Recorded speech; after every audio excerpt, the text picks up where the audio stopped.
우리는 하나님을 믿는다라고 이야기하면서 우리 교회에 나와 예배를 합니다. 근데 정작 하나님을 믿는다는 것이 무엇인지 물어보면 잘 대답을 못할 때가 많이 있어요. 그리고 모를 때가 많이 있습니다. 때로는 각자만의 이유를 이야기하는데 그것이 진짜 하나님을 믿는 것인지에 대한 근거를 대지 못할 때가 많이 있습니다. 여러분, 하나님을 믿는다는 것이 무엇일까 생각할 때 내가 진짜 하나님을 믿는가라고 질문해보고 내가 하나님을 믿는다라고 얘기하기 위해서는 하나님의 말씀인 성경이 하나님을 믿는다는 것을 무엇으로 이야기하고 있는지를 좀 생각해 보셔야 합니다. 성경에서 하나님을 믿는다는 말과 가장 똑같은 말로 그것을 설명하기 위해 표현하는 두 말이 있는데, 하나는 하나님을 사랑하라 라는 말입니다. 그래서 하나님을 믿으라 라고만 이야기하지 않고 성경 곳곳에서는 하나님을 사랑하라 라고 이야기하고 있어요. 또 그보다 훨씬 더 많이 나오는 하나님을 믿는다는 표현이 있는데요, 그것은 하나님을 경외하라 라는 말입니다.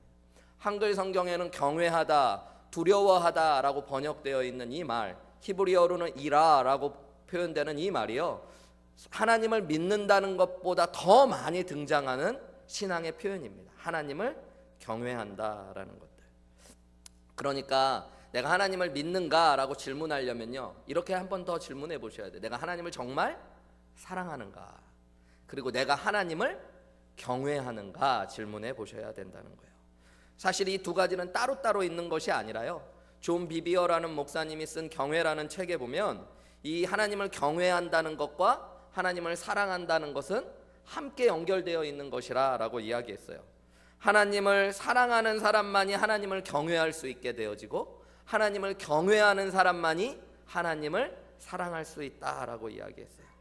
그냥 한쪽으로 치우쳐서 나는 하나님을 경외하지 않는데 하나님을 사랑하기만 한다, 뭐 어려운 얘기지만 그런 사람이 있을 수 있습니다. 그저 내 마음대로 내가 하고 싶은 대로 다 받아주시는 하나님, 마치 부모님을 사랑하기는 한다고 이야기하지만 존경하지는 않는다고 이야기하는 사람처럼, 그때 여러분, 우리는 성경에서 얘기하는 하나님이 아닌 내가 만들어낸 신, 내가 부리는 신을 섬기고 있을 수 있다는 것들을 생각해 보셔야 돼요. 또 반대로 하나님을 위대하고 초월적인 존재로 두려워하고 떨리는 믿음은 있지만 그분을 사랑하지 않는 믿음이 있을 수도 있습니다. 그것은 단지 공포에 사로잡히고 두려움에 사로잡힌 믿음일 수 있어요. 그런데 그것이 성경에서 얘기하는 바른 믿음은 아닐 수 있습니다.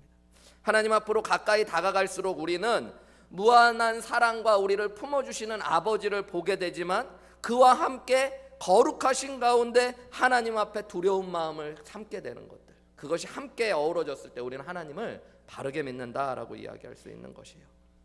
쉽고 적당한 기독교, 어떻게 보면 바른 믿음으로 우리를 인도하지 않는 기독교의 신앙은 하나님의 친밀한 교제를 이야기하는 것 같지만 실제 하나님을 만나지 못하게 합니다. 왜냐하면 하나님은 최고의 존경, 높임, 존중이 없는 곳, 하나님의 영광이 없는 곳에서는 하나님은 자신을 드러내시지 않는 분이시기 때문이에요. 여러분, 우리가 정말로 두렵고 떨리는 마음으로 하나님을 높일 때 그 자리에 하나님의 영광이 드러나고 하나님의 임재를 경험할 수 있습니다. 예배의 찬양이 아무리 아름답고 설교가 멋진 미사옥으로 가득해진 달변으로 전달된다고 하더라도 하나님에 대한 진정한 경외가 없는 예배의 자리에 하나님은 실제하지 않으십니다. 청산유수 같은 기도가 드려지고 세상의 돈을 무더기로 쏟아 부은 예배가 드려진다고 하더라도 하나님을 두려워하지 않고 하나님을 높이지 않는 곳에서는 하나님의 임재를 경험할 수 없어요. 하나님을 경험하지 않는 예배는 예배가 아닌 거죠. 여러분, 내가 하나님을 진정으로 경외하며 하나님 앞에 서지 않으면 하나님을 경험할 수 없고요, 하나님을 경험하지 못한 사람은 신앙인이라고 이야기할 수 없는 것입니다.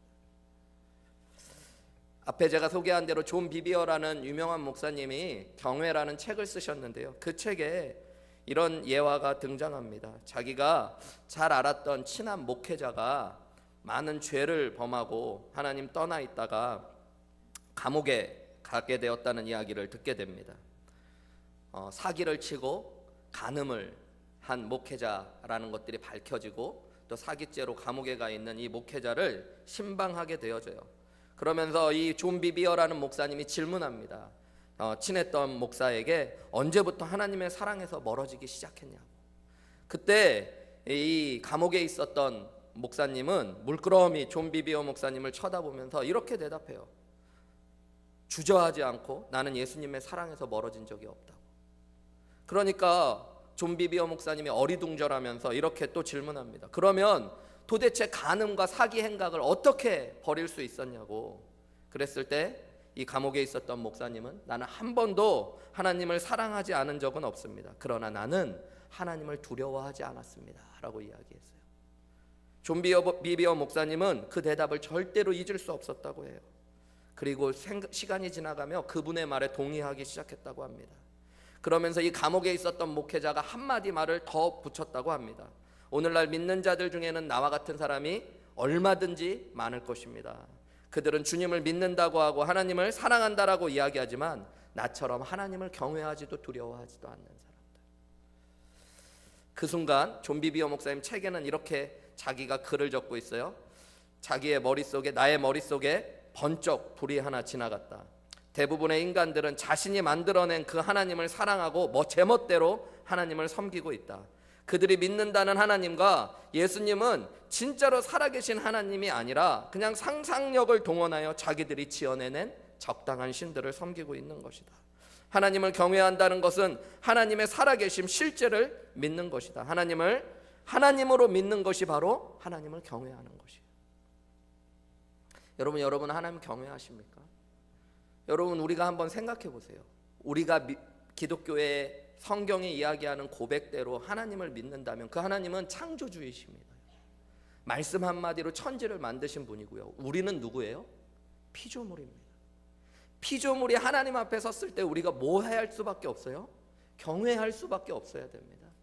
여러분 그분은 주권자이십니다. 성경의 표현대로 보면 그분은 우리를 살리기도 하실 수 있고 죽이기도 하실 수 있는 분이십니다. 그분은 우리를 높이기도 하시고 낮추실 수도 있는 분이십니다. 여러분 우리가 그분의 주권 앞에 섰을 때 여러분 한번 생각해 보세요. 여러분을 살리기도 하고 죽이기도 하고 여러분을 높이기도 하고 낮출 수 있는 사람, 여러분의 생사화복의 모든 권한을 가진 사람 앞에 여러분이 선다면 여러분 어떠시겠어요? 여러분 하다못해 여러분 회사의 오너 앞에 서도 여러분 그 사람이 여러분을 자를 수도 있고 뭐 승진시킬 수도 있잖아요. 그 사람 앞에 섰을 때 여러분 어떠세요? 두렵고 떨리는 마음이 들지 않겠어요? 그분 한마디면 내가 성공할 수도 있고 출세할 수도 있고 또 회사에서 나갈 수도 있다라고 생각하면 여러분 함부로 마음대로 행하실 수 있겠습니까? 여러분 그분은 또한 성경의 믿음대로 보면 마지막 종말의 날 우리를 심판하실 분이십니다. 우리의 행위대로, 우리의 생각대로, 우리의 모든 것들을 심판하실 분이시래요. 여러분 재판장 앞에 서게 된다면, 심판자 앞에 서게 된다면 우리 안에 두렵고 떨리는 마음이 있는 것이 당연한 것이죠. 그런데 여러분의 모습과 오늘날 우리의 예배를 한번 돌아보세요. 하나님을 믿는다고 하면서 우리의 예배 가운데 여러분 경외함이 있으십니까? 오늘 하나님 찬양했잖아요. 하나님 찬양할 때 여러분의 마음에 두렵고 떨리는 마음이 있으셨어요? 그냥 마음대로 뭐 주거나 그냥 들여다보고 딴 생각하다가 그냥 대충 입만 뻥끗거리다가 여러분 우리 안에 경외함이 없다면 우리는 하나님을 제대로 믿고 있지 않다는 것들을 생각하셔야 돼요. 여러분이 경외감은 연기함으로 되어지는 것이 아닙니다. 여러분 우리의 신앙은 내가 혼자 있을 때 그것이 내 진짜 존재고 신앙이에요. 여러분 아무도 없는 그곳에서 하나님을 경외할 수 있는 것이 믿음입니다.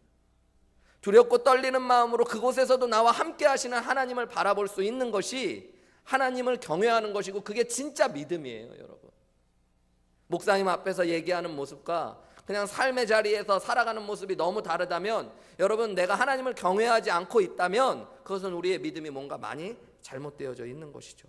그 경외하는 하나님에 대한 믿음이 하나님의 사랑과 함께 맞물려질 때 그것을 진짜 참된 믿음이라고 이야기할 수 있는 것입니다. 여러분 성경에 보면 하나님을 경외하래요. 그러면 하나님이 너희와 가까이 하시겠다. 성경에 하나님의 약속이에요. 하나님을 경외하고 두려워하면 여러분 하나님이 우리와 어떻게 하신다고요? 가까이 하신다고 말씀하셔요. 반대로 이야기하면 여러분 하나님을 경외하지 않는 곳에 하나님은 그들과 멀리 하십니다. 성경에 보면 하나님을 만난 사람들은 다 하나님을 하나님으로 만나는 순간 이 경외함이라는 감정을 자연스럽게 갖게 됐어요. 이사야서에 보면 이사야 선지자가 선지자로서 살았습니다. 하나님의 말씀을 알고 누구보다도 예배하고 하나님에 대하여 안다고 이야기했는데, 우시야 왕이라는 왕이 죽던 해에 그가 눈을 들어 하늘을 봤는데 성전에 하나님의 영광이 가득하고 하나님이 살아계시다는 것들을 알게 됩니다. 그러면서 이사야 선지자 안에 자연스럽게 고백된 말이 뭐냐면, 화로다, 나는 죽게 되었도다. 여러분, 하나님의 그 영광과 경외함 앞에서 사람이 갖는 만정은 내가 죽을 것 같은 마음, 그 정도로 하나님의 크심에 압도되는 거예요.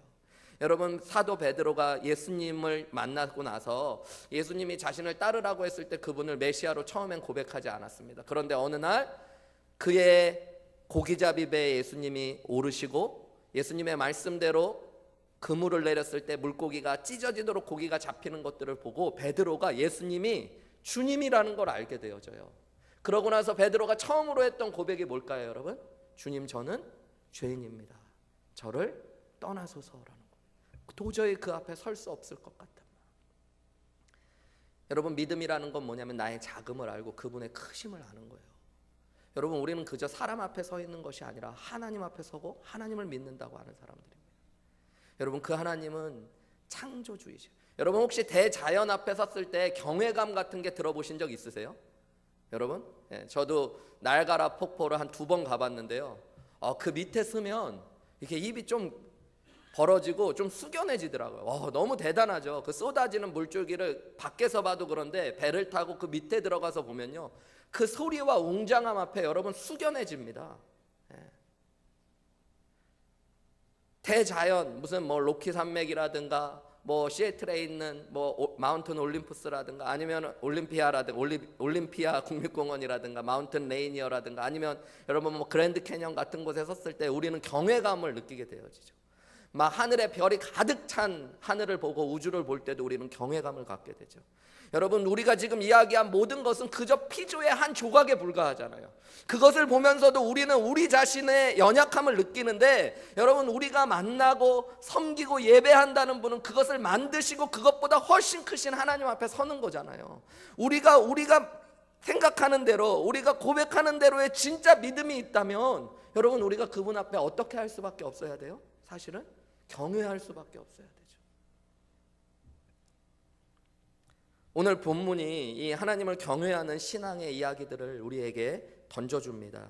여러분, 우리 어저께래요. 지난주에 이어서 출애굽기의 말씀을 읽어보면 출애굽 시대에 이스라엘 사람들은 70명의 남자들에 의하여 요셉의 초청에 의하여 야곱의 자손들이 애굽에 들어가 살게 되어지고 400년 정도의 시간이 지나고 나서 그들이 생육하고 번성하게 되었다라는 말씀을 지난주에 들었잖아요. 그래서 애굽 사람들을 위협할 정도로, 여러분, 현대 시대에는 인구가 증가하는 것이 너무 자연스러운 것이 됐어요. 의학이 발달하고 여러 가지 식량이 풍부해지고 세상이 발달하면서 자연스러운 인구의 증가가 일어나기 시작합니다. 사람들이 의도적으로 자녀를 제한하지 않으면 인구가 늘어나는 것이 자연스러운 현상을 보고 있어요. 그런데 인류의 역사를 보면요, 여러분, 인구가 자연스럽게 이렇게 폭발적으로 일어난 거는 150년 사이의 일들입니다. 그 전에는요, 여러분, 인구가 늘어난다는 건 어려운 일들이었어요. 중세 유럽 시대의 역사들을 보면요, 패스트와 같은 흑사병이 지나가고 나면 여러분, 한 성의 인구가 3분의 1로 줄어버립니다. 인구가 자연스럽게 늘어난다는 건 어려운 일이라서 억지로 아이들을 많이 낳아야 됐던 거예요. 그래서 우리 할머니 세대들, 그 이전의 세대들 농경시대에는 자녀들을 많이 낳잖아요. 막 10씩, 12씩도 낳고 그러잖아요. 그 중에 몇 명씩의 아이들은 어떻게 되어져요? 죽어버리는 세상이었어요. 아이가 태어나서 건강하게 다 자란다는 것이 일상적이지 않았던 것이 인류의 역사였습니다. 그런데 여러분, 우리 지난주에 본 대로 보면 히브리 사람들은 시간이 400년이지만 하나님의 말씀함에 보면 4대가 지나기 전이에요. 여러분, 4대가 지나기 전에 70명이었던 장정의 수가 60만의 장정의 수로 늘어난 것은 위협적인 일입니다. 실제로 기이한 일이었던 거예요. 그러니까 애굽 사람들 입장에서는 히브리 사람들이 뭘로 느껴지는 거예요? 위협적이고 두려운 사람들로 느껴졌던 것입니다. 그래서 우리 지난주의 말씀대로 보면 바로 왕이 첫 번째로 썼던 방법은 뭐였어요? 히브리 사람들을 약하게 하고 인구를 제한하기 위하여 학대를 했던 것입니다. 그들에게 많은 노동을 주고 그들을 학대했던 것이 첫 번째 방법이었어요. 근데 그것이 통했어요, 안 통했어요? 안 통했죠. 우리 지난주에 나눈 말씀, 우리 출애굽기 1장 12절에 보면 학대를 받을수록 이스라엘 백성들은 더욱 번성하여 갔다라고 이야기하고 있어요. 두 번째로 오늘 본문의 말씀에 보면 바로왕이 두 번째 작전을 씁니다. 이건 뭐였냐면 아이들을 출산을 제한하는데 인위적으로 제한하는 거예요. 유아를 살해하는 일들을 하려고 하는데요, 남자들 아이들을 죽이기로 결심한 거예요. 근데 어떻게 죽이기로 했냐면 직접 죽이면 반발이 일어날 수 있으니까 히브리 여인들의 출산을 돕는 산파, 그 중에 우두머리격이었던 십부라와 부하라는 사람에게 명령을 내립니다. 이제 앞으로 히브리 사람들이 아기를 낳을 때는 아이가 태어나는 것들을 보아서 남자아이거든 자연스럽게 죽여버리고, 그래서 출산하다 죽은 것처럼 이야기하고, 딸이면은 살려두라라고 이야기한 거예요. 그러면 히브리 사람들이 약해질 것이다. 그런데 오늘 17절 본문의 말씀에 보면 이 두 명의 산파 십부라와 부하라는 사람들이 하나님을 뭐 했대요? 두려워하는 사람. 이 두려워했다는 게 이라 하나님을 경외했다는, 하나님을 경외하는 사람들이어서요, 왕의 명령을 어기고 남자아이들을 살렸다라고 이야기합니다. 왕이 열이 받았어요. 남자아이들을 죽이라고 그러는데 남자아이들이 죽지 않으니까 이 두 산파를 불러가지고요, 너희가 어찌하여 남자아이들을 죽이지 않고 살렸느냐라고 질문했더니 그들이 이렇게 이야기합니다. 19절에 보면 히브리 여인은 애굽 여인과 같지 아니해서 건강합니다. 그래서 산파가 도착하기도 전에 아이들을 다 자기들이 알아서 낳아버립니다. 그래서 죽일 수가 없었습니다 라고 얘기해요. 그리고 오늘 본문의 말씀에 보면 하나님이 그들에게 은혜를 주셨대요. 그래서 히브리 사람들은 더욱 번성하게 되어졌고, 이 여인들은, 우리 21절 말씀을 한번 같이 읽어볼까요? 시작. 그 산파들은 하나님을 경외하였으므로 하나님이 그들의 집안을, 하나님이 은혜를 주셔서요, 이 산파들이 하나님을 경외했으므로 하나님이 그들의 집안을 흥왕하게 하셨더라라는 것이 오늘 본문의 말씀입니다. 여러분이 하나님을 경외한다는 것이 오늘 두 번이나 등장해요. 본문 말씀에 17절에도 산파들이 하나님을 두려워했다, 그리고 21절에도 산파들은 하나님을 경외하였으므로 하는데, 이게 다 똑같은 단어입니다. 원래 하나님을 두려워했다, 그들이 하나님을 믿는 믿음이 있었다는 거예요. 근데 어떻게 하나님을 믿었어요? 그냥 함부로 쉽게 하나님을 믿은 것이 아니라 앞에 제가 이야기한 대로 그들은 하나님의 살아계심과 하나님의 높으신 그분을 두려워하는 믿음으로 하나님을 믿는, 하나님을 경외하는 믿음을 가진 사람들이었어요. 그래서 자신의 목숨이 위협받는 것들을 알면서도 왕의 명령보다도 하나님의 뜻을 따르기로 결단했던 사람들이고요, 그렇게 믿음으로 살아갔던 사람들을 하나님은 어떻게 하셨대요? 은혜를 주시고 축복하셨다는 것이 오늘 본문의 말씀입니다. 여러분, 재미있는 것이 이 출애굽기 1장에는 우리가 지난주에 나눈 말씀에도 두려움이라는 단어가 등장합니다. 누가 두려움의 말이 나오는지 한번 보실까요? 여러분, 10절 말씀을 보세요. 자, 우리가 그들에게 대하여 지혜롭게 하자, 두렵건대 라고 이야기하죠. 이 누가 하는 이야기일까요, 여러분? 애굽의 왕인 바로 왕이 하는 얘기입니다. 두렵대요. 무엇이요? 그들은 히브리 사람들이에요. 더 많게 되면 전쟁이 일어날 때 우리 대적과 합하여 우리와 싸우고 이 땅에서 나갈까 한다. 노예들을 잃어버릴까 봐, 그들이 우리의 대적과 싸울까 봐 결국에 누구를 두려워하고 있는 거예요? 히브리 사람들을. 왕이요, 자신들의 노예와 같은 사람들을 두려워하고 있다는 것들을 보여줍니다. 인간들 안에는요, 여러분, 하나님을 두려워하지 않으면 내가 내 마음대로 자신감 있게 두려움 없이 살 것 같지만, 성경에 보면 하나님을 떠난 인간들 안에 들어왔던 첫 마음이 바로 두려움입니다. 여러분, 아담과 하와가 죄를 범하고 나서, 하나님 떠나고 나서 수풀에 숨었을 때 그들이 뭐라고 이야기하냐면, 하나님, 내가 하나님의 음성을 듣고 두려워하여 피하였습니다 라고 해요. 여러분, 이 두려움이라는 게 또한 하나님을 향한 믿음의 표현이기도 하지만 어떻게 보면 하나님을 떠난 사람들의 마음이기도 해요. 여러분 안에 어떤 두려움이 있는지를 한번 살펴보세요. 그게 여러분의 믿음을 보여주고 여러분의 삶의 존재와 무엇을 소중히 여기는지를 보여줍니다. 하나님을 두려워하지 않는 사람은 세상 무언가를 두려워하게 되어져 있어요. 건강을 잃을까 봐, 죽을까 봐, 직장을 잃어버릴까 봐, 내 자녀들이 혹시 잘못될까 봐. 여러분, 그것은 내가 무엇을 소중히 여기고 무언가를 귀하게 여긴다는 특징이 되어줄 수 있는 거예요. 왕조차도, 당시에 모든 권력을 가졌던 왕조차도 무엇으로부터 자유하지 못해요? 두려움으로부터 자유하지 못하잖아요. 그런데 반대로 참 아이러니하게도 아무것도 가진 것 없고 권력도 없어 보이는 이 히브리 산파들은 왕의 명령을 어길 정도로 담대해 보입니다. 왜요? 하나님을 경외하는 믿음이 그들 안에 있었기 때문이에요. 여러분, 내가 하나님을 경외하면 세상을 두려워하지 않게 되는 믿음이 우리 안에 생기게 되어져요. 물론 왕이 두렵고 목숨을 잃을 것 같은 상황 가운데 산파들이 처하여졌죠. 그런데 하나님을 경외하면 그것을 넘어설 수 있는 믿음이 생기는 것입니다.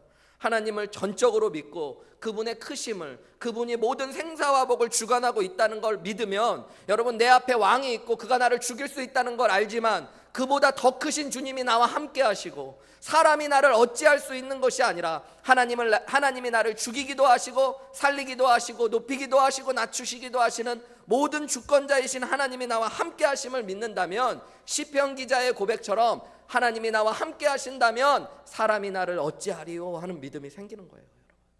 그러니까 여러분, 우리 안에 미래에 대한 두려움, 여러 가지 건강에 대한 걱정, 불안, 염려, 자녀들을 보면서, 세상을 보면서, 삶을 보면서 이 불안과 염려 가운데 떨 때에, 여러분, 혹시 세상 사람들은 그냥 그렇게 살아갈 수 있지만 하나님 믿는 우리는 내가 정말 하나님 경외하며 믿고 있는가를 돌아보셔야 돼요. 여러분, 내가 정말로 하나님 믿는다면 세상의 여러 가지 문제 앞에서 하나님으로 말미암아 그것을 뛰어넘을 수 있는 은혜가 우리 안에 주어지는 것입니다.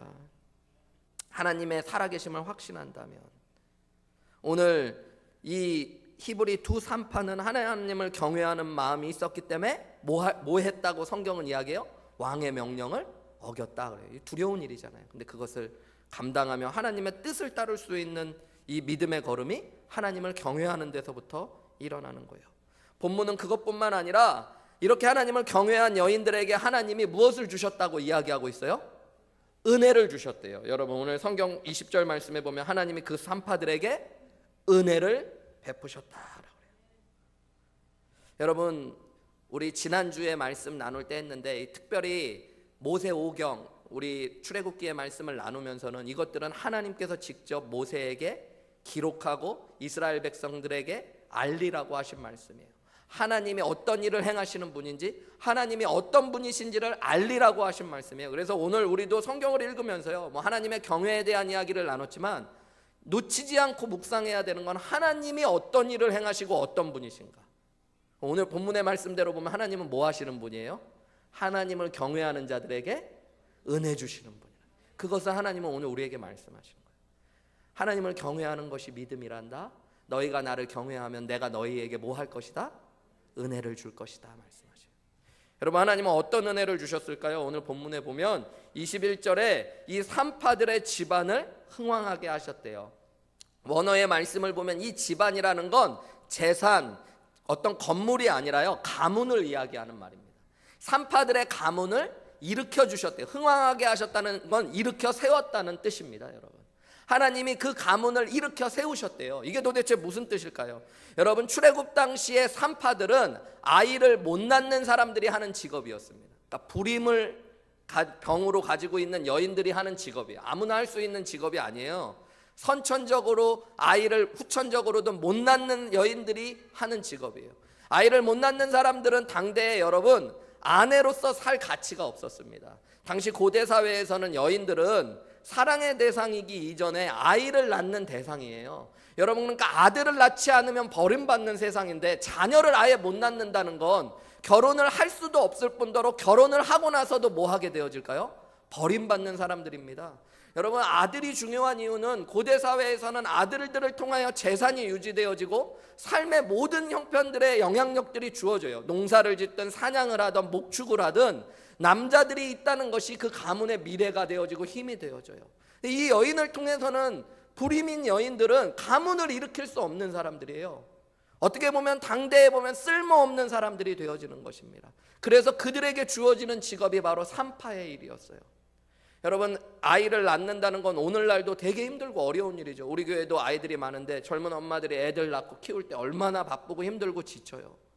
그러니까 고대 사회에서는 학교에 가는 것들도 없기 때문에 자녀를 낳는 것부터 시작해서 키울 때까지는 자녀를 낳는 여인들은 산파의 일을 할 수가 없습니다.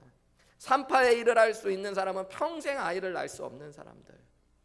그렇기 때문에 이 여인들은 가문을 일으킬 수 없는 사람들이었던 거예요. 그런데 오늘 하나님을 경외하는 믿음으로 자신의 목숨을 걸고 말씀을 따랐던 사람들, 하나님의 뜻을 따랐던 사람들에게 하나님이 뭐를 해주셨대요? 은혜를 주셔서 그들의 가문을 일으켜 세우셨다는, 무슨 얘기 하시는 거예요? 하나님이 그들에게 무엇을 주셨다는 거예요? 자녀를 주시고 그들의 가문을 세워주셨다는 이야기를 하는 것입니다. 여러분, 내 안에 있었던 부족함들, 막혀있는 문제, 그 문제를 푸는 사람이 누구실까요? 여러분, 내 노력이나 여러분 세상이 아니라 하나님께서 우리를 일으켜 세우기도 하시고 여러분 우리의 막힌 문제를 풀어주기도 하시는 분이라는 것들을 보여주고 계셔요. 어떤 사람들에게 하나님이 그 은혜를 주셔요? 하나님을 경외하는 사람들에게. 여러분, 그것이 오늘 우리의 본문을 통해 하나님이 말씀해 주시는 거예요. 여러분, 저는요 오늘 말씀을 이렇게 읽어보면 애굽 왕은 권력도 가지고 있고요, 지혜를 다해서 여러 가지 작전을 짜는데 그것이 다 돼요, 안 돼요? 안 되잖아요. 여러분, 근데 히브리 산파가 했던 일들은 하나님이 그 일을 통해 그 가문, 막힌 것 같고 도저히 될 수 없었던 일들, 자녀를 주시고 가문을 일으켜 주시는 축복을 경험케 하시잖아요. 사람이 그 마음으로 자기의 길을 계획할지라도 그 일을 이루시는 분은 누구세요? 하나님이십니다. 여러분, 이게 하나님을 경외하는 사람들이 갖는 믿음이에요. 목회를 할수록, 여러분 믿음 생활할수록, 성도님들을 보고 제 인생을 볼수록 깨닫는 건요, 여러분 하나님이 세워주셔야지 인생이 세워진다는 것들을 알게 됩니다. 노력한다고 다 되는 거 아니에요, 여러분. 물론 노력도 안 하면 아예 안 되고요. 여러분, 근데 노력 안 하는 사람이 별로 없습니다. 특히 이민사회 살아와서 보니까요, 여러분 특별한 분들 아니면 다 열심히 사시는 분들이에요. 수고하고 애쓰고 열심히 아침부터 저녁까지. 자기 사업체를 가진 분들은요, 여러분 사업체 내 거니까 더 열심히 합니다. 여러분, 안 되길 바라는 사람이 누가 있겠어요? 게으르게 사는 사람이 얼마나 되겠어요? 다 부지런하고 열심히 살죠. 근데 다 잘 돼요? 그렇지 않죠. 여러분, 자녀들이 다 잘 되고 좋은 아내 좋은 남편 만나기 원하시죠, 그죠? 예. 그래서 우리의 가문이 서지기 원하죠. 근데 여러분, 내가 노력하고 바란다고 다 세워지는 것이 아니에요. 여러분, 하나님 말씀하셔요. 하나님이 세워주실 때 여러분 우리의 인생도, 우리의 삶도, 우리의 가정도 세워질 수 있다라고 말씀하십니다. 그게 하나님이 하나님을 경외하는 자들에게 주시는 복입니다. 교회도 마찬가지예요.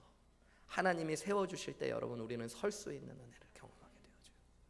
여러분, 나중에 보면 당대의 모든 것들을 가졌던 당시 애굽은요, 이집트는 전 세계에서 가장 큰 제국입니다. 재미있는 게 창세기에 보면요, 이 아브라함과 룻 조카 룻의 이야기가 나오잖아요. 그때 룻이 자기의 눈을 들어 소돔과 고모라 쪽 땅을 봤더니 마치 에덴 동산과 같고 애굽과 같았다는 표현이 나와요. 여러분, 그러니까 애굽은 어떤 곳이었냐면 천국과 같은 곳이었어요. 그렇게 화려했던 곳의 왕은요, 모든 힘을 다하여 자기가 노력하는데 출애굽기 중간을 지나가면 그 나라는 어떻게 되어갈까요? 무너져가고 망해져갑니다. 그런데 여러분, 보잘것없었던 이 히브리 산파 십부라와 부하의 가문은 하나님께서 일으켜 세우시는 가문이 되었다는 것이 오늘 본문의 말씀이에요. 왜요? 그들이 한 건 한 가지밖에 없어요. 뭐 했어요? 하나님을 경외했습니다. 그랬더니 하나님이 그들에게 복 주시고 그들과 가까이 하셨다는 것이 오늘 본문의 내용인 것이에요. 여러분, 저는 저와 여러분이 하나님을 경외하는 믿음으로 하나님이 가까이 하시는 인생 되시기를 주님의 이름으로 축복합니다. 그래서 하나님이 세워주시는 인생. 여러분, 그것뿐만 아니라 하나님이 그들에게 은혜를 주셨는데요, 오늘 본문의 말씀에 보면 하나님이 그들을 얼마나 축복하시고 사랑하셨는지 알게 되는데 성경에 그들의 이름이 기록되었다는 것들을 우리는 좀 보게 되어집니다. 여러분, 히브리서 1장과 출애굽기 1장과 2장에 보면 의도적으로 당대의 사람들의 이름을 가리고 있습니다.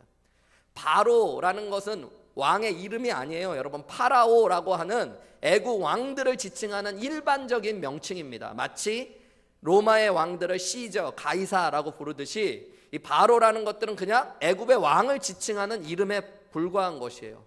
그래서 성경학자들은 출애굽기에 나온 모세 시대의 바로 왕이 누군가에 대하여 많이 연구하고 논쟁들이 있었습니다. 왜냐하면 성경에 기록되어 있지 않기 때문이에요. 여러분, 당대의 이 바로 왕보다 영향력 있고 유명한 사람이 누가 있었겠어요? 그렇지만 그의 이름은 성경에 기록되지 않습니다. 그런데 여러분, 그에 비하여 산파였던 십부라와 부하는 얼마나 보잘것없는 사람들이에요. 아이를 낳을 수도 없어서 가문도 없는 사람, 집안도 없는 사람, 가정도 없었던 사람, 어떠한 권력도 없었던 사람, 히브리 사람이었다면 이 산파들이 아이를 만지고 피를 만지고 때로는 죽음을 만져야 되는, 시체를 만져야 되는 이 직업은 부정한 자의 직업과 같았던 사람입니다. 마치 하나님께 저주받은 자처럼 보였던 사람이죠. 아이를 낳을 수도 없는 사람이요, 피를 만져야 되는 직업, 때로는 시체를 만져야 되는 이 직업이 여러분, 하나님께서 보실 때는 귀한 사람들이었기 때문에 15절에 보면 그들의 이름을 너무 분명하게 기록하고 있어요. 누구하고 누구요? 십부라와 부하라라고 얘기해요. 여러분, 한번 출애굽기 2장 1절의 말씀 우리가 나누지는 않았지만 한번 성경을 갖고 계시면 보시게 되는데요, 여기에 보면 모세라는 위대한 구원자가 태어나는 이야기를 하면서 모세의 아버지와 어머니의 이야기를 합니다. 이 모세의 어머니의 이름은 요게벳이고 그의 아버지의 이름도 성경에 기록되어져 있는데, 의도적으로 출애굽기 2장은 뭐라고 이야기하냐면, 레위 가족 중에 한 사람이 가서 레위 여자에게 장가들어 그 여자가 임신하여 아들을 낳고, 여러분, 이름을 뭐 하고 있어요? 숨기고 있습니다. 나중에 모세의 족보가 나올 때까지 그들의 이름을 숨겨요. 그리고 말씀 출애굽기 2장을 읽어보면 모세의 누나 미리암의 이름도 가리고 있습니다. 그 누이가라고 이야기하면서 이야기해요. 그런데 유독 누구의 이름이 당대에 살았던 사람들 중에 기록되어져 있는 거예요? 십부라와 부하요. 뭐한 사람들이요? 하나님을 경외하며 자신들의 손해를 보고 심지어 목숨을 잃을 수 있고 직업을 잃을 수 있는 위기 가운데서도 하나님을 경외하며 하나님의 믿음으로 살았던 이 여인들을 하나님이 기록해 놓으셨어요. 성경이 하나님의 책이라면 여러분, 이것을 통해 하나님은 내가 기억하고 중요하게 여기는 인생은 세상과 다르다는 것들을 보여주고 계시는 거예요. 어떤 사람을 하나님이 기억하시고 중요하게 여기시는 거예요? 하나님 경외하는 사람. 여러분, 이것이 오늘 성경을 통해 기억하시는 거예요. 여러분, 세상이 나를 좀 몰라줘도 하나님이 기억하시는 인생을 사는 것이 복입니다. 여러분, 내가 세상을 다 가진 것 같더라도 인류 마지막 날 하나님이 내가 너를 도무지 모른다 그럼 끝나는 인생이에요. 여러분, 스티브 잡스라는 유명한 사람이 있었죠, 그죠? 예. 스티븐 잡스, 세상에서 가장 부자 중에 하나였고 인류 역사를 흔들어버린 사람이라고 이야기해요. 어떤 역사학자들은 세기가 지나가고 나서 빌 게이츠와 스티븐 잡스라는 사람은 인류 역사의 가장 위대한 사람들로 등극될지도 모른다고. 인류를 가장 변화시킨 사람. 우리는 한 시대를 살기 때문에 아직 그들을 그렇게 평가하고 있지 않을 수 있지만 그들은 생각보다 더 위대한 일을 이룬 사람들이라는 거예요. 그들이 만들어낸 윈도우라는 컴퓨터 프로그램과 또 애플이라는 이 스마트폰과 여러 가지 기기들이 세상을 완전히 바꾸었다라고 이야기합니다. 네, 여러분, 이 스티븐 잡스라는 사람 어떻게 보면 세상적으로 부럽죠. 모든 사람이 다 알고 그를 좋아하는 사람도 있고 싫어하는 사람도 있을 수 있지만 그를 무시할 수 있는 사람은 어떻게 보면 없습니다, 여러분. 그리고 누구보다도 세상에 많은 권력과 명예와 모든 것들을 쥔 것 같았던 사람, 스티브 잡스라는 사람 대단해 보일 수 있어요. 그런데 여러분, 그의 자서전을 보면 그의 인생의 마지막에 그는 라마 불교의 스님의 손을 붙잡고 부들부들 떨면서 죽었다고 그래요. 두렵다고. 자기를 위해 좀 축복해달라고 이야기해요. 여러분, 그게 부럽습니까? 그의 인생은 아마 하나님이 모르신다는 인생으로 끝났을 확률이 많이 있습니다. 여러분, 그거 얼마나 허무한 거예요. 세상을 다 가진 것 같았지만 마지막 날 하나님이 뭐 한다는 인생? 모른다는 인생. 여러분, 저는 그것보다 더 불쌍한 인생도 있는 것 같아요. 세상도 못 가졌고 예수도 믿는다고 나름 교회는 다녔는데 하나님이 마지막에 모른다고 하시는 인생이라면 그보다 더 불쌍한 인생이 어디 있습니까? 여러분, 저는 저와 여러분이 하나님이 아시는 인생이었으면 좋겠어요. 그것이 하나님을 경외하는 자들에게 주시는 하나님의 복입니다. 여러분, 이 믿음을 가지면 이 땅을 살아가며 하나님을 진짜 경외하며 살게 되어져요. 세상이 나를 몰라줘도 주님이 함께 하신다면 믿음의 걸음을 걷게 되어지는 것입니다. 내가 비록 초라하고 보잘것없을지 모르지만 하나님의 말씀대로 살아가며 하나님이 아시는 인생의 걸음을 살게 되어지는 것입니다. 여러분, 하나님은 하나님을 위하여 희생하고 헌신한 사람들을 아십니다. 오늘 본문이 그것을 이야기해 주잖아요. 이 여인들이 왕의 명령을 어긴다는 것 여러분 쉬운 거예요? 어려운 거예요? 어려운 거죠. 목숨을 거는 일이잖아요.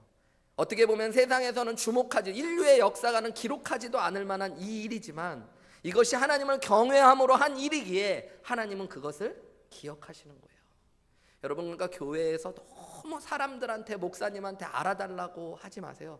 알아주면 여러분 도리어 사람을 보고 한 일이 되어 하나님께서 알아주지 못하는 인생이 될 수 있어요. 그러니까 모르고 하는 게 좋은 걸 수도 있어요. 그러면서 이렇게 이야기하는 거죠. 그냥 끝까지 모르는 게 아니라 주님이 기억하시면 족하리. 이러면 되는 거죠. 그것이 귀한 것입니다. 여러분, 히브리 사람들에게 이름은 단지 이름이 아니라 그의 인생이고 그의 존재입니다. 그래서 인생이 바뀌어질 때 하나님이 그들의 뭐를 바꾸어 주시기도 해요. 성경에 보면 이름을 바꾸어 주기도 하시잖아요. 여러분, 그들의 이름을 기억하시는 건 그들의 인생을 기억하시고 그들의 존재를 기억해 주시는 거예요. 어떤 사람들을? 하나님을 경외한 사람들을. 제가 원래 오늘 여기까지 설교하고 기도하려고 그랬어요. 그리고 이 말씀을 여러 가지로 조금 더 예화도 적었는데 어저께 그저께 기도하면서 이 하나님께서 자꾸 떠오르게 하시고 또 묵상하게 하시면서 주시는 것들이 있더라고요. 여러분, 우리가 하나님을 경외한다는 거 앞에 이야기했잖아요. 하나님이 그것을 통해 은혜 주신다는 것도 배웠는데 하나님을 도대체 경외한다는 건 어떻게 하는 것인가? 하나님을 두려워하고 떨고 존중하고 높이고 그 사랑에 압도되는 것인데 그것은 어떻게 일어나는 것인가? 그것에 대한 마음들이 제 안에 있었고 고민이 계속되었어요. 하나님을 두려워하지만 공포감을 갖는 거하고는 다른 거잖아요. 무서워하지 않고 그분을 두려워하고 떨며 경외할 수 있는 것. 그 마음은 어디에서부터 시작될까? 막 고민하는데 그러면서 막 또 책도 보고 또 생각하고 기도하는데 하나님이 이상하게 사람들을 보여주시는 게 아니라 자꾸 동물들의 이야기를 보여주시는 거예요. 이상한 이야기 같지만 제가 이제 가끔 TV를 볼 때 나이가 들어가나 봐요. 옛날에 어른들이 이해가 안 됐던 TV 프로를 제가 좋아하게 되더라고요. 점점. 그러니까 막 드라마, 쇼 프로 이런 것들이 자꾸 별로 재미가 없어지고요. 그냥 뭐 애들 나와서 막 노래하고 막 그런 아이돌 나오는 거 보면 사실 정신이 하나도 없고 우리 애들은 좋아서 막 몇 시간씩 트는데 막 그냥 저는 올라가 버리고 별로 그건 재미가 없어지고요. 동물의 왕국, 뭐 그 다음에 무슨 세상에 이런 일이 아니면 뭐 나는 자연인이다. 요즘에는 또 매일 보려고 하는데 잘 못 보는 TV 프로가 있는데 그 생생정보통이라는 거 있어요. 뭐 생활의 달인 이런 거 좋아해요. 아마 여기도 여러분들 목사님 어떻게 그런 거 보지? 근데 아마 제 얘기 듣고 한두 개 보시면 빠져드시는 분들 계실 겁니다. 늙으셔가신다는 친구예요.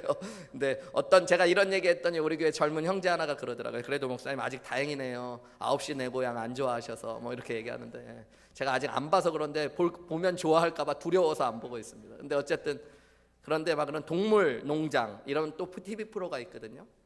거기 보다가 갑자기 한 이야기를 보게 됐어요. 어떤 주인이 자기 집 앞에 어떤 개가 막 끙끙거리는 소리가 나서 자기 개인가 하고 시골에 사시는 여자 주인인데 개도 키우고 이렇게 좀 풍요롭게 사시는 여자분이 아주머니신데 끙끙거리는 개소리가 나서 자기 개인가 하고 문을 열어봤더니 한 개가 모르는 개가 집 앞 이렇게 문 앞에 있는 거예요. 보니까 올무에 걸려가지고 이렇게 와 있는 거예요. 그러니까 죽어가는 거죠. 언제 걸렸는지 올무에 오래 걸려 있으면 살이 썩어가고 개들이나 짐승들이 죽어가거든요. 그래서 올무를 막 풀어주려고 그러는데 이 개가 두려워하는 거예요. 사람이니까 진짜 두려워하고 무서워하는 거예요. 근데 이 주인이 살려야 되니까 소리를 치고 꽉 붙잡고 무서웠겠죠. 개는 그런 상태에서 이 올무를 끊어준 거예요. 그러고 났더니 개가 도망을 쳐버린 거예요. 주인에게서. 근데 도망치고 나서도 먹고 살아야 돼서 그런지 개가 가끔씩 와서 이 집 개 밥도 뺏어 먹고 이 집 오는데 주인이 그러니까 반갑잖아요. 자기가 살린 개니까 다가가려고만 하면 도망가는 거예요. 계속 두려워하는 거예요. 그런데 이제 상처가 여전히 있는 것 같고 치유해줘야 된다고 그러고 수의사하고 상담해봤더니 빨리 소독 안 해주면 개가 죽을 수도 있다고 그러니까 또 사랑하는 마음이 든 거예요. 이 주인이. 그래가지고 이제 작전을 짠 거예요. 그래서 개가 왔을 때 올무를 또 만들어서 함정, 이번에는 이렇게 걸리는 올무가 아니라 이렇게 음식 같은 걸 주고 들어오면은 하는 트랩 같은 것들을 만들어 놓고 개를 치유해주고 해야겠다. 그래갖고 먹을 걸 줬다가 개가 탁 왔을 때 개를 잡은 거예요. 포획을 한 거죠. 그리고 개 우리에다 넣어줬어요. 큰 우리더라고요. 보니까 그냥 개집이 아니라 시골이니까 이렇게 철책이 쳐져 있는 닭장 같은 우리, 큰데 지붕 없는 우리에다가 개를 넣어준 거예요. 그리고 이제 상처를 받고 이제 수의사를 보고 그랬더니 상처가 생각보다 깊지 않았던 거예요. 밖에 나가면 또 죽을 수 있으니까 이제 밥도 주고 그러는데 주인을 두려워하는 거예요. 이 주인은 이 개를 사랑해서 이름도 사랑이라고 붙였는데 너무너무 두려워하는 거예요. 그래서 이제 전문가의 도움을 청한 거죠. 동물 농장에서 이제 솔루션을 제시하는 거죠. 어떻게 개가 주인과 친밀해질 수 있는가. 보니까 이 전문가가 하는 얘기가 개가 사람한테 받은 상처가 너무 큽니다. 그래서 물려고 하는 거고 막 공격적인 성향을 하고 그러는 건 개가 사람한테 받은 상처 또 올무에 걸리고 그 두려움 때문에 그러는 것입니다. 그러는 거예요. 제가 고쯤 됐을 때 그런 생각을 했어요. 목사님이니까 제가 그냥 동물 얘기만 보는 게 아니라 항상 그러면서 말씀 묵상하듯이 묵상하거든요. 근데 순간 그런 생각이 들더라고요. 좀 다른 얘기일 수 있는데 제가 가끔 이렇게 보면 교회에서도 공격적인 분들이 계시거든요. 목사님 물려고 하고 목사님 그런 게 아닌데 사랑하려고 하는 건데 막 달려들고 그런 분들이 간혹 계시거든요. 그렇게 해서 해서는 안 될 말들을 목회자한테 할 때도 있고 행동을 해서 상처가 될 때도 있는데 상처가 많아서 그렇구나. 두려워서 그렇구나. 그런 생각을 하나님이 주시더라고요. 그분들이 아직 이 목사님을 신뢰하지 않는 마음들이 있어서 예전에 잘못된 여러 가지 경험들, 상황들 때문에 두려움 때문에 그런 거예요. 그래서 그냥 그 정도로만 끝내려고 그랬는데 계속 봤더니 어떻게 솔루션을 주냐면 개집에 가서 같이 계속 오래 있어야 된다는 거예요. 잠깐이 아니라. 그래서 그냥 하루를 이 주인이요 개집에서 그냥 있어요. 같이 앉아서 자연스럽게 있으려고. 그러니까 저는 개 안 키우잖아요. 그러니까 개 키우면서 유난스러운 모습을 보면 저는 좀 그러거든요. 그래서 뭘 저렇게까지 하나. 아니 뭐 개집에 들어가서 살 정도로 개랑 친해져야 되나. 그냥 안 먹으면 지 손해지. 나는 뭐 밥 안 주면 그만이고 지가 배고프면 먹겠지 막 이런 건데 그 개집에서 이 주인이 진짜 하루를 있는 거예요. 그냥 가만히. 근데 말도 하면 안 된대요. 자, 많이 움직여도 안 된대요. 걔가 두려워할 수 있으니까. 그냥 가지에 가만히 앉아 있어요. 하루가 지나갔어요. 그러니까 걔가 조금 덜 경계하기 시작한 거예요. 두 번째 솔루션을 주더라고요. 걔한테 먹이를 직접 주면 걔가 두려워하니까 몸 위에다가 먹이를 좀 올려줘요. 사료들을, 조그만 사료들을 다리에도 올려놓고 그러는 거예요. 그리고 가만히 앉아 있는 거예요. 거기에 개집, 내가 개집인 것처럼. 그랬더니 걔가 시간이 지나가니까 어느새 그것을 와서 하나씩 먹기 시작해요. 다가오고 그래서 먹기 시작해요. 그래도 이 주인이 자기를 해하거나 뭐 잡으려고 하지 않는다는 걸 또 느끼는 거죠. 걔가 몇 시간 만에 조금씩 변하는 거예요. 그러고 나서 손에다가 그 사료를 들고 한번 먹여보라고 그러는 거예요. 근데 걔가 처음에 막 도망가고 피하더라고. 그것만은. 근데 그러고서도 또 가만히 있는 거예요. 팔을 들고 아프지만 거두는 게 아니라. 어느 시간이 지나가니까요 걔가 조용히 왔다가 그 사료를 먹는 거예요. 그러고 주인이 손으로 개를 안았더니 개가 안기는 거예요. 그러면서 시간이 지나가서 이제 동물농장 프로그램 이제 나오면서 일주일 뒤 뭐 이러면서 나와요. 개가 주인을 보면 어떻게 하기 시작했을까요? 꼬리를 흔들고 달려오고 안기기 시작하는 거예요. 이게 뭐 별거 아닌 것 같지만 그걸 한참 보다가 제가 그런 생각이 들었어요. 저는 뭐 개를 안 키우니까 사람이 개한테 너무 그러는 거 저는 조금 그렇게 생각한 적이 많았는데 그러면서 속으로 그런 마음이 있었거든요. 뭘 개한테 저렇게까지 해서 개 사랑을 받으려고 개집에서 하루를 아예 24시간을 보내고 저렇게 하면서 신뢰를 쌓아가야 되나. 그런데 하나님이 나한테 하신 사랑이 그런 사랑이더라고요. 사람이 개한테 하는 것도 유난이고 별건데 창조주이신 하나님이 인간을 사랑하셔서 하나님을 두려워할 수밖에 없는 그 인간을 향한 하나님의 사랑을 보여주시고자 하나님이 뭐 하신 거예요? 인간의 몸을 입고 이 땅에 오셨고 우리의 죄의 사슬을 끊어내시기 위하여 우리를 대신하여 십자가에 못 박혀 죽으셨고요. 그 개의 이름이 뭐냐면 사랑이에요. 그 이름을 누가 붙여주셨을까요? 그 아주머니가 붙여준 거예요. 하나님이 우리를 그렇게 사랑하신다는 거잖아요. 내가 함부로 쳐다볼 수도 없는 피조물인 내가 쳐다볼 수도 없는 창조주이신 하나님, 인류의 모든 생사화복의 주관을 갖고 계신 주권자이신 하나님, 인류 마지막 날 말씀 한마디로 모든 것들을 심판하실 그 심판자이신 하나님이 나를 사랑하셔서 이 땅에 오시고 인간의 몸을 입으시고 나를 대신하여 죽으셨다는 그 사랑, 그리고 지금도 내가 이렇게 연약하고 세상을 두려워하고 때로는 하나님 두려워하는 게 아니라 세상을 두려워하며 무서워하며 하나님 없는 것처럼 살아가는 나를 보시면서도 하나님은 나를 사랑하시는 그 사랑, 그 사랑을 내가 더 깊이 생각할수록 하나님을 뭐 하게 되냐면 진정으로 경외하게 되는 거예요. 알면 알수록 하나님이 뭐 하다는 걸 생각하게 되냐면 크시다는 생각이 드는 거예요. 그 하나님의 사랑이 두렵고 나를 압도하게 되는 거예요. 내가 이해할 수도 없고 접근할 수도 없는 사랑, 그 하나님을 볼 때 하나님을 정말로 경외하게 되어지더라고요. 여러분, 하나님을 경외하는 믿음이 여러분 가운데 일어나시기를 주님의 이름으로 축복합니다. 우리 함께 오늘 좀 찬양하며 나아가고 기도하며 나아가기 원합니다. 제가 원래 하려고